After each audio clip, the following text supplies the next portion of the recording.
अस्सलाम वालेकुम। Share market का पूरा एक कोर्स बनाने वाला हूँ मैं। शेयर मार्केट में क्या क्या चीज़ें किस तरीके से काम करती हैं उसके ऊपर एक कोर्स लेकर आ रहा हूँ, और जिसका पहला वीडियो है पार्ट 1 रहेगा। मैं पहला वीडियो आज का है पार्ट 1।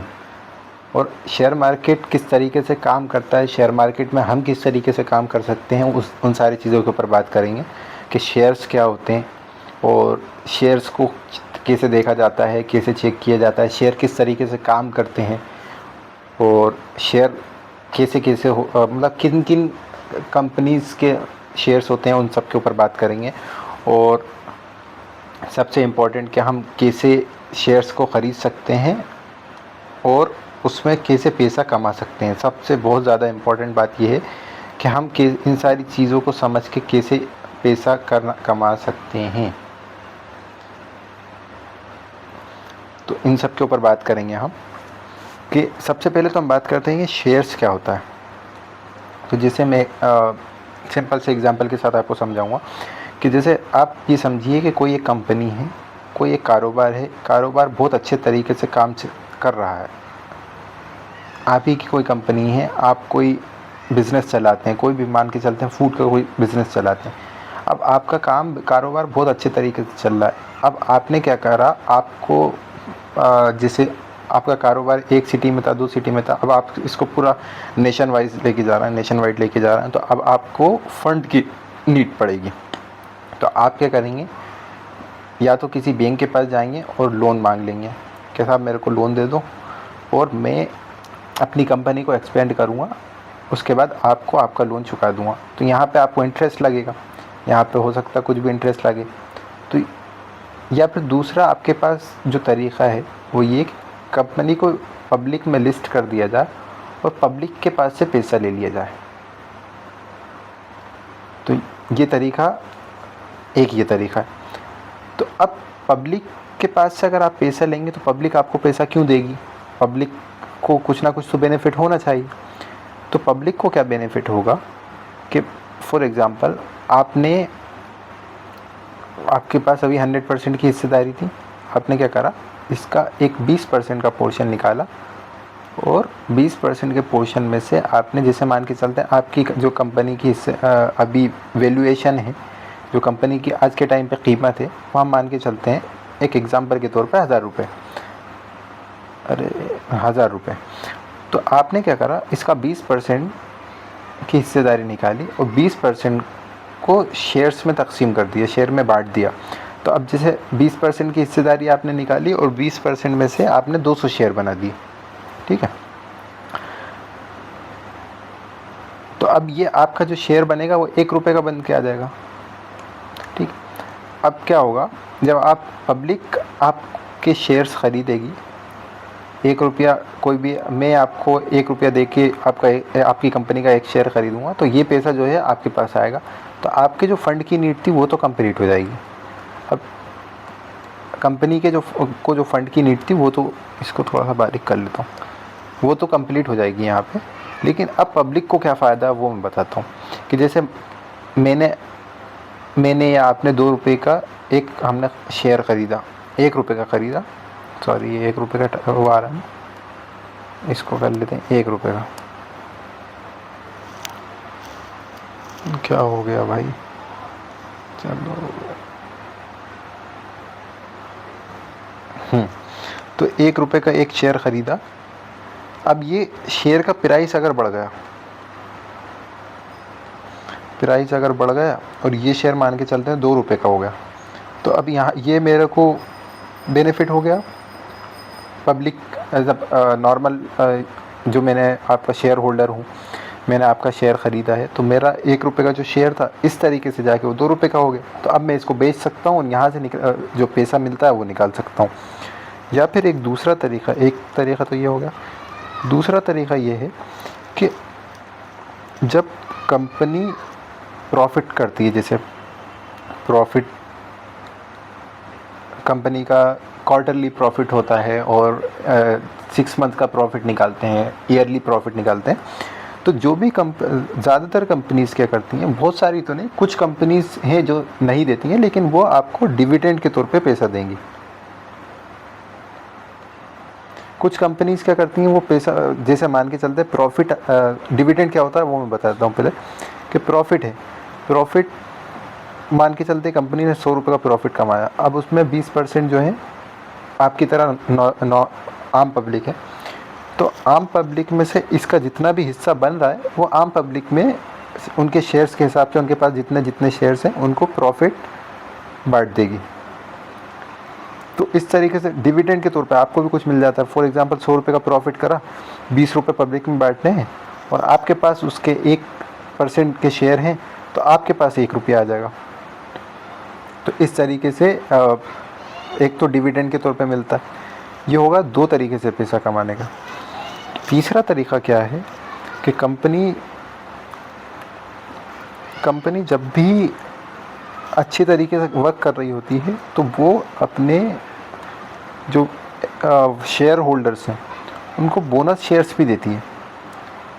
बोनस शेयर्स अगर आपको मिलेंगे तो जैसे मान के चलते कंपनी ने ऐलान करा कि मेरे 1:1 बोनस शेयर्स मिलेंगे, तो अगर आपके पास कंपनी का 1 शेयर है तो अब वो आपके पास 2 हो चुके होंगे, आपके 1 शेयर के ऊपर कंपनी ने 1 और शेयर दे दिया। तो इस तरीके से पब्लिक का जो बेनिफिट है, पब्लिक को इस तरीके से बेनिफिट मिल सकता है।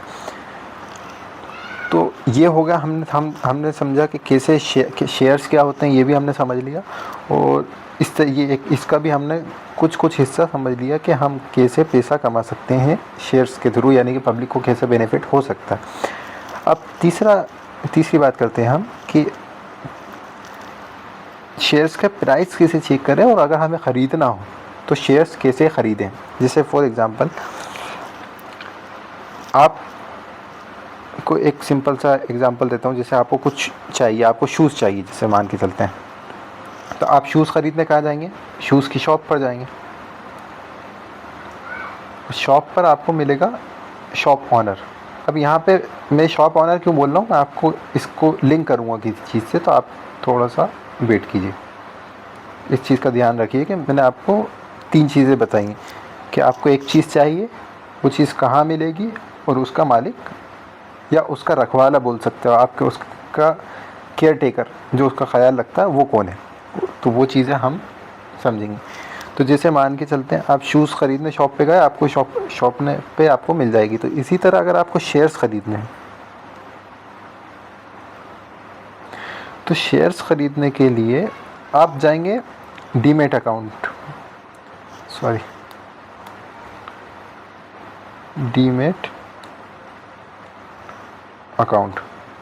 ये आपको ओपन करवाना रहता है बैंक अकाउंट की तरह। जैसे जो बैंक अकाउंट रहता है हमारा, वो अकाउंट नहीं रहता, ये अलग अकाउंट होता है जिसमें हम ट्रेडिंग करते हैं या इन्वेस्टिंग करते हैं जिसके थ्रू। तो अब ये डीमेट अकाउंट जो जाएगा, ये है आपका शॉप, ठीक, या इसको ब्रोकर भी बोल सकते हैं हम। ब्रोकर से आसानी से समझ में आएगा, बहुत सारे ब्रोकर हैं इंडिया में, वो आने वाले वीडियोज़ में हम समझेंगे क्या है। तो अब ये हो जाएगा, ये तो आपका हो गया शॉप। उस शॉप का जो ऑनर है, यानी कि शॉप का जो केयर टेकर है, जिस पर जो नज़र रखा जाता है, ये होते हैं एक्सचेंजेस।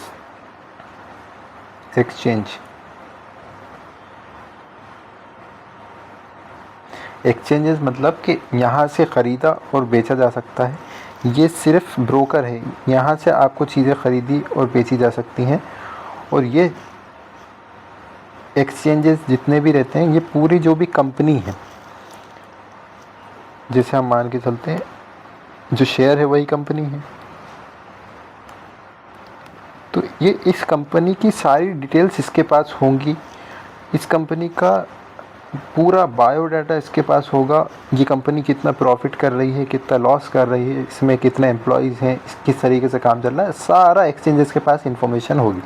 तो अब इंडिया में वैसे तो कई एक्सचेंजेस हैं, लेकिन जो 2 बड़े एक्सचेंजेस हैं, तो उसमें से 2 बिग एक्सचेंजेस, एक है अपना बॉम्बे स्टॉक एक्सचेंज BSE, ये मुंबई में है, आपने सुना होगा इसके बारे में नाम।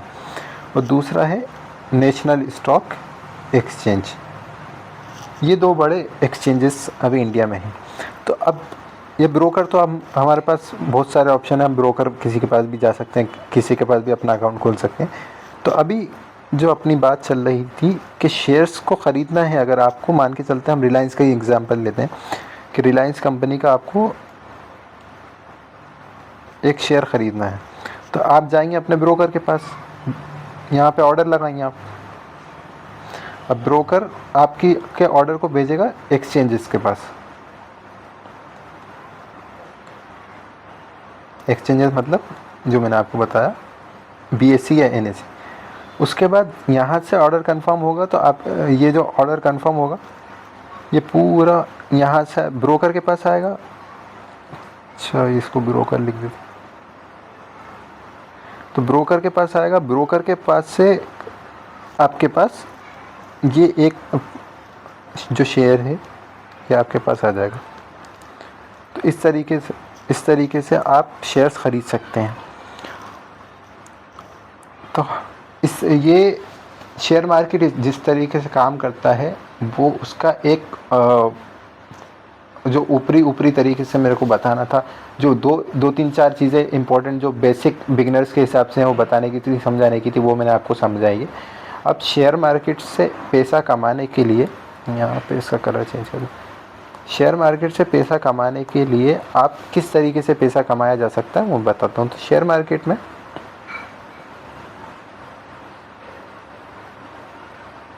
दो तरीके से पैसा कमाया जा सकता है।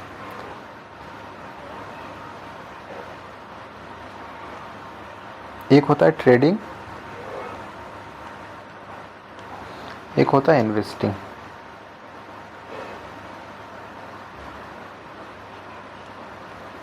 ठीक है, तो ट्रेडिंग का मतलब ये कि आपने कोई एक शेयर ख़रीदा, उसके बाद आपने उसको जो भी प्रॉफिट आपने डिसाइड कर रखा है कि 5% का प्रॉफिट आएगा, उसके बाद आप सेल कर देंगे। तो ये हो सकता है एक हफ्ते में आ जाए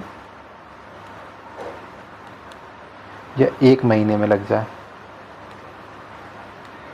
तो ये जब भी आएगा आप इसको लेके बेच देंगे। और इन्वेस्टिंग क्या होती है कि इन्वेस्टिंग, आपको कोई कंपनी पसंद आई, फॉर एग्जांपल आप रिलायंस आपको कंपनी पसंद है, तो आपने रिलायंस का एक शेयर या फिर जितने भी ख़रीदे और उसके बाद आपने इसको बेचने का नहीं सोचा, आपने इसको होल्ड कर लिया अपने पास।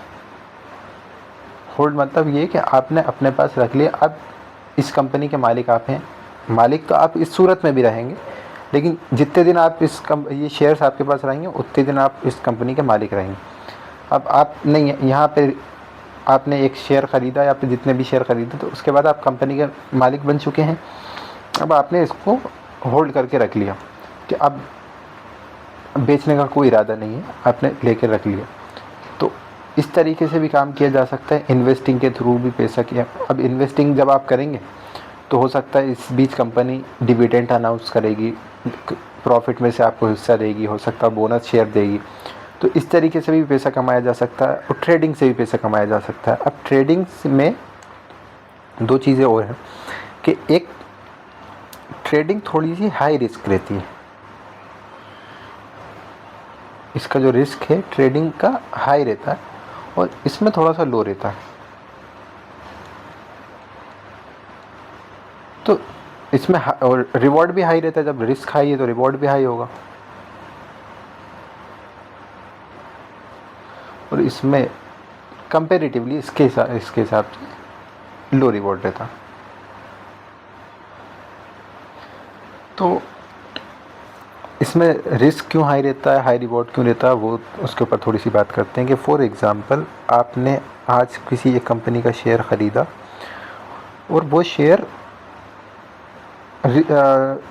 हो सकता है एक हफ्ते में 5% का आपको प्रॉफिट दे दे, या हो सकता है आपको एक हफ्ते तक रखना था लेकिन वो 5% ऊपर गया ही नहीं है, 3% नीचे पड़ा हुआ है, तो आपको 3% का लॉस चल रहा है। या तो हो सकता है 5% का प्रॉफिट दे दे आप, या हो सकता है 3% लॉस में चल रहा। तो इसलिए ये थोड़ा सा रिस्की रहता है कि आपके पास टाइम कम है। आपने एक ट्रेडिंग के हिसाब से आपने टाइम कम दे रखा है उसको कि मेरे को इतने टाइम में, एक हफ्ते में या एक महीने में निकालना। उस वक्त हो सकता है वो उसका प्राइस ना बढ़े, हो सकता है कभी भी मार्केट की कंडीशन कुछ भी चलती रहती है कभी, तो इस वजह से इसके ऊपर इम्पेक्ट आ सकता है। इन्वेस्टमेंट का कैसा है कि आपने कोई एक शेयर ख़रीदा, उसके बाद अब आपके पास है ही वो, होल्ड कर लिया आपने। अब उसका प्राइस वो चाहे बढ़े, एक हफ्ते में बढ़े चाहे एक महीने में बढ़े, तो वो आपको बेचने का इरादा नहीं है। तो अब क्योंकि शेयर मार्केट जाएगा तो ऊपर ही हमेशा, शेयर मार्केट को जाना तो हमेशा ऊपर ही है। तो हो सकता है ये आपने जब ख़रीदा उसके एक हफ्ते तक या एक महीने तक या एक साल तक भी नहीं जाए ऊपर, लेकिन जाना तो उसको एट द एंड ऊपर, जाना तो उसको एट द एंड ऊपर ही है। तो कभी ना कभी जब उसका प्राइस ऊपर जाएगा तो आपको यहाँ से बेनिफिट मिल जाएगा। चूँकि आपने इसको बेचने का नहीं सोचा है, तो जब भी आप बेचेंगे तो उसको प्रॉफिट में ही बेचेंगे, तो इसलिए आपको इसमें लॉस नहीं होगा। और इसमें ऐसा है कि मान के चलते हैं आपने एक हफ्ते का टारगेट लिया, लेकिन एक हफ्ते में इसका ट्रेडिंग में आपको बेनिफिट मिल ही नहीं पाया, हो सकता है 3% का लॉस हो गया, हो सकता है। लेकिन इस लॉस को भी कम किया जा सकता है। आपको चीज़ अगर आप सीख लेंगे तो इन चीज़ों को भी, इन लॉस को भी कम कर सकते हैं और प्रॉफिट कैसे ज़्यादा से ज़्यादा कमाया जा सकता है, उसके ऊपर हम बात करेंगे आने वाली वीडियोस में। तो आज का जो टॉपिक था, बेसिक इन्फॉर्मेशन जो बिगिनर्स के हिसाब से देने की थी, वो मैंने आपको दी है कि स्टॉक एक्सचेंजेस क्या होते हैं, शेयर कैसे क्या होते हैं, शेयर कंपनीज कैसे डिसाइड करती हैं, और हमारे को क्या बेनिफिट है कि हम किसी कंपनी में इन्वेस्ट करें या ट्रेडिंग करें तो हम कैसे पैसा कमाया जा सकता है, उसके ऊपर मैंने बात करी है। बाकी ये इस सीरीज़ का पहला पार्ट है। आने वाले पार्ट्स में आप हर एक चीज़ को, अब मैं एक एक टॉपिक को पकड़ के डिटेल्स में समझाऊंगा इंशाल्लाह। तो आने वाली वीडियोस के लिए इस चैनल को सब्सक्राइब कर लें, और अगर ये वीडियो पसंद आई हो तो लाइक करें और अपना सपोर्ट बनाए रखें। आने वाली वीडियोस में आपको हर एक चीज़ मिलेगी, आपको बिगिनर से लेके एडवांस तक का कंटेंट यहाँ पे मिलेगा। तो ठीक है, अभी लेता हूँ मैं आपसे इजाज़त।